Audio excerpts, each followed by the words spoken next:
How's it going, you guys? It's Scott with the Everyday Home Repairs Help Channel, and I want to show you in as little as 15 minutes and less than $100 how you can get your garbage and recycling tucked away inside one of your cabinets.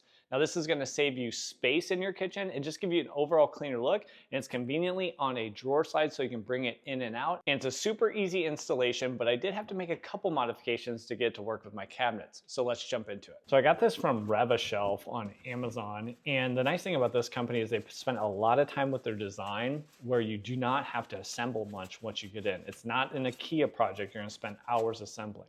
So all we have to do is just assemble the front and the back and then install the cross braces here with the openings faced out.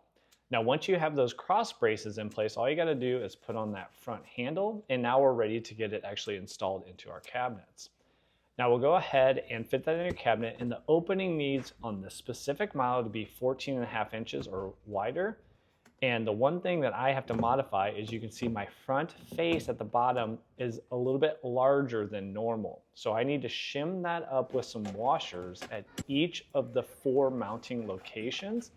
And then I'm actually going to not use the screws that come with the kit. I'm going to use some spacks, which are 1.5 inches in length and are going to give me what I need to actually sink into the 3/4 of an inch plywood. That's probably your cabinet base thickness.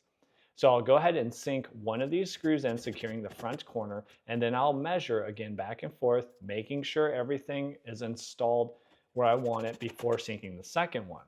Then, after confirming that the drawer slides now work with that shimmed up a bit, I'm going to go to the back and then install the washers in the 2 mounting locations in the back.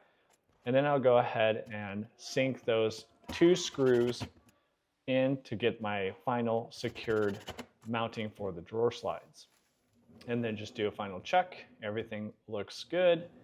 I'll put the 2 bins with the garbage bags in place, test it out, and everything's perfect. Super fast install and for a very reasonable price. So hopefully that installation helped you out, and overall I'm super pleased. This is the second Rev-A-Shelf product that I've installed. The other one was a spice rack, but it's not going to be my last. I think they do a great job on the design. It's well thought out, and it's a good balance of price and quality. Now, if you want to check out that spice rack installation, you can see this video right here. I'll walk you through the complete process, and maybe that's also an upgrade you want to do for your kitchen. So thanks for joining me in this video, and we'll catch you on that next one. Take care.